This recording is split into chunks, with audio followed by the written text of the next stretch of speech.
परम सत्कार्यो गुरु प्यारी सात संगत जी राधा स्वामी जी।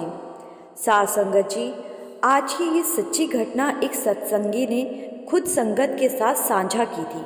संगत जी, आप सभी से मेरी विनती है जी, कमेंट में राधा स्वामी ज़रूर लिखिए जी। आइए सत्संगी भाई की आबिती सुनते हैं। इन सत्संगी भाई ने संगत को बताया कि वो एक प्राइवेट कंपनी में नौकरी करते हैं और अक्सर घर पहुंचते पहुंचते रात हो जाती है और कभी कभी तो देर रात भी हो जाया करती थी। सत्संगी भाई अपनी गाड़ी से अपने ऑफिस जाया करते हैं। इन्होंने बाबा जी से बहुत पहले से नामदान लिया हुआ है और इनका पूरा परिवार ही बहुत ज़्यादा सेवा और सिमरन करता है। सत्संगी भाई को जब भी नौकरी से समय मिलता तो ये अपने शहर के सत्संग घर जाकर सेवा ज़रूर करते हैं और इस परिवार के सभी सदस्य घर से बाबा जी का प्रसाद के 2 दाने खाए बिना कभी बाहर नहीं निकलते थे।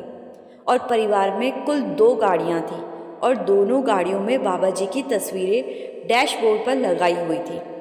लोग अक्सर नई गाड़ी की पूजा मंदिर में जाकर करवाते हैं, लेकिन हम सत्संगियों ने अगर बाबा जी की फ़ोटो गाड़ी में लगा दी तो हमारे लिए उससे बड़ी कोई दूसरी पूजा नहीं है, क्योंकि हमें अपने सद्गुरु पर अटूट विश्वास होता है। तो ऐसे ही इन्होंने भी जब गाड़ी ली तो गाड़ी में सत्संग चलाया और बाबा जी की एक फ़ोटो को डैशबोर्ड पर लगा दिया। सत्संगी भाई की एक आदत थी, वो जैसे ही सुबह गाड़ी से निकलते तो पूरा रास्ता बाबा जी के शब्द सुनते हुए ऑफिस पहुंचते थे और ऐसे ही वो वापस लौटते समय भी किया करते थे। सात संगत जी, आगे जो सत्संगी ने बताया वो शायद बहुत से लोगों को थोड़ा अजीब लग सकता है। उन्होंने बताया कि एक बार ऑफिस में उन्हें ज़्यादा लेट हो गई और उस दिन उनके बच्चे का जन्मदिन था। तो बच्चे के साथ जन्मदिन मनाने के लिए जब वो ऑफिस से निकले तो उन्होंने एक शॉर्टकट रास्ता लिया जिससे कि वो जल्दी से घर पहुंच सके। उस समय रात के लगभग 8 बजे हुए थे और उनका घर उनके ऑफिस से 40 से 45 मिनट की दूरी पर था, लेकिन शॉर्टकट रास्ते से जाने पर कुल दूरी 25 से 30 मिनट की रह जाती थी। लेकिन वो शॉर्टकट रास्ता एकदम सुनसान था। वहाँ से बहुत ना के बराबर लोग गुजरा करते थे। उस इलाके के लोगों का मानना था कि यहाँ बहुत सारे एक्सीडेंट हो चुके हैं और बहुत जानें जा चुकी हैं, और लोग कहते थे कि उन्होंने उस रास्ते पर कई अजीब अजीब चीज़ें महसूस की हैं। इसीलिए इस शहर के लोग रात में तो बिल्कुल ही उस रास्ते को अवॉइड किया करते थे। सत्संगी भाई भी अक्सर उस रास्ते से नहीं आया करते थे, लेकिन उस दिन उनके बेटे का जन्मदिन था और उन्हें घर जल्दी पहुंचना था, तो उन्होंने उस रात वही शॉर्टकट रास्ता अपनाया। तो जब वो उस रास्ते से जा रहे थे तो बीच रास्ते में उन्हें सड़क के बीचों बीच एक औरत और उसका बच्चा गिरा हुआ दिखाई दिया। जैसा कि होता है कि सत्संगी लोगों को सद्गुरु हमेशा यही सिखाते हैं कि हमेशा सबकी मदद करनी चाहिए। तो वो दृश्य देखकर सत्संगी भाई ने गाड़ी रोक दी और गाड़ी से बाहर निकलकर उनके पास गए और उन्हें पानी दिया। तो वो औरत कहने लगी कि मैं यहाँ से गुजर रही थी और एक गाड़ी वाला हमें ठोकर मारकर भाग गया, जिस वजह से हम नीचे गिर गए। भगवान का शुक्र है कि हम बच गए। हमारा घर आगे थोड़ी दूरी पर है, आप हमें वहाँ तक छोड़ देना। तो सत्संगी ने कहा ठीक है, मैं आपको छोड़ देता हूँ। जैसे ही सत्संगी उन दोनों को अपनी गाड़ी की ओर लेकर चल रहे थे तो तभी पहले से झाड़ी में छुपे 2 लोग सत्संगी की ओर बढ़ने लगते हैं। ये देखकर सत्संगी भाई अपनी गाड़ी की ओर भागते हैं और गाड़ी को अंदर से लॉक कर लेते हैं, लेकिन वो औरत और दोनों आदमी गाड़ी की खिड़की को ज़ोर ज़ोर से ठोकने लगते हैं और वो औरत गाड़ी के एकदम आगे खड़ी हो जाती है, जिससे कि सत्संगी भाई गाड़ी आगे ही नहीं बढ़ा सके। अब सत्संगी को सारा माजरा समझ आ जाता है कि ये सब प्लान था मुझे लूटने के लिए। सत्संगी भाई अपनी गाड़ी में बाबा जी की तस्वीर की तरफ देखकर बाबा जी से अरदास करने लगते हैं कि बाबा जी, अब आप ही मुझे यहाँ से निकाल सकते हो।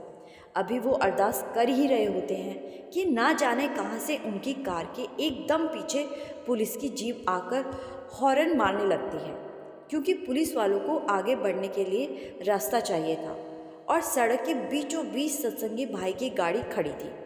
बार बार हॉर्न मारने पर भी जब सत्संगी भाई कार साइड नहीं करते तो पुलिस वाले भी बाहर आ जाते हैं और पुलिस वाले उन लुटेरों को देखकर सारा माजरा समझ जाते हैं और पुलिस को देखते ही वो सब जंगल की ओर भागने लगते हैं।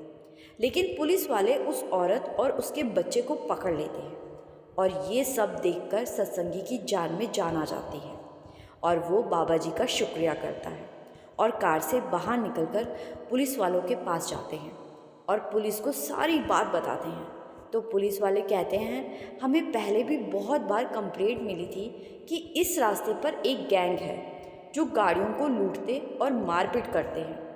आज उस गैंग की एक सदस्य हमारे हाथ लग गई है और अब हम बाकी लोगों को आसानी से पकड़ लेंगे।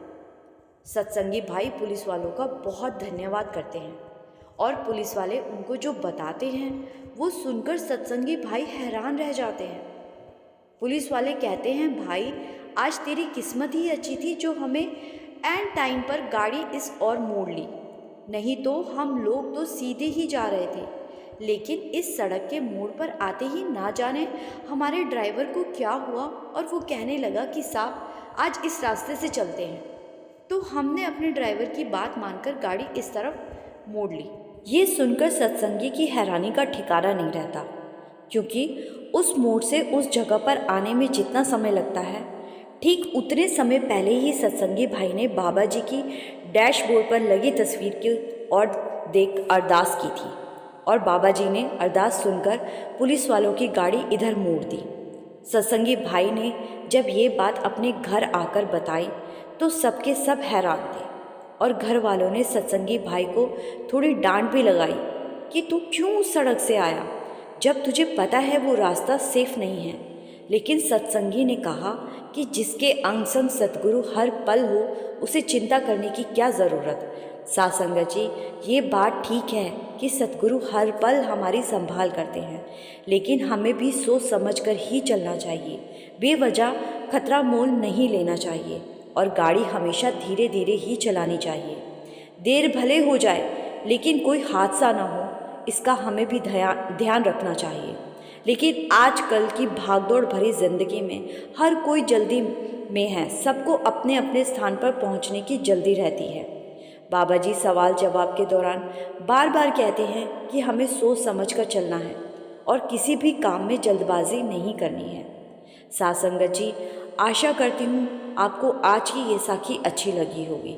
आपसे फिर से मेरी विनती है जी, कमेंट में राधा स्वामी ज़रूर लिखिएगा और ऐसी प्यारी प्यारी और प्रेरणादायक साखियाँ सुनने के लिए इस चैनल को ज़रूर सब्सक्राइब कर लीजिएगा। गुरु प्यारी साथ संगत जी, राधा स्वामी जी।